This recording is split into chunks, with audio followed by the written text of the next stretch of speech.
চাটনি এটা বনাইছিলো চাব দেই মই খোৱাই নাই বাৰু এক খাবলৈ দিছো কৈ দেখো কেনেকুৱা হৈছে দেখুৱাই দে চাটনি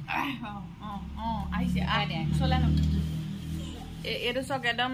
কি আছিলে ফুলকবি পাতৰ এইটো মই আমাৰ দবকা খুৰীৰ পৰা শিকিছিলো দেই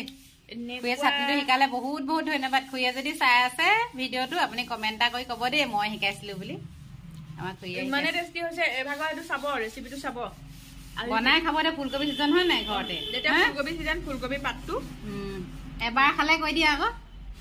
এবাৰ খালে খাওঁ খাওঁ লাগি সঁচাকে খাওঁ খাওঁ লাগি থাকিব ইমান মজা এই মানে 2 সাজ মানৰ দিছিলে আৰু মানে ৰাতিলৈকো থবলৈ দিছিলে মই খাই পেলাই লৈ দিলে থবলৈ আমি অকমান অকমান খাওঁ তাই মানে ভাল পাই খাই পেলালে আমি অকমান অকমান খাওঁ ইমান কণ হৈ যায় পাতটো অকমান সৰহকে লাগিব আকৌ পাত কেইকলামান বেছিকে লাগিব নহলে আপোনালোকৰ ইমান কণ হ'ব ঘৰৰ মানুহ বেছি যদি নহ'ব ন কাজিয়া লাগিব বেলেগ ভাল পাইছে তাই খাই আজি ইয়া মই দিয়া বস্তুৱে খাইছ বইল দাইল নাই শাক দিয়া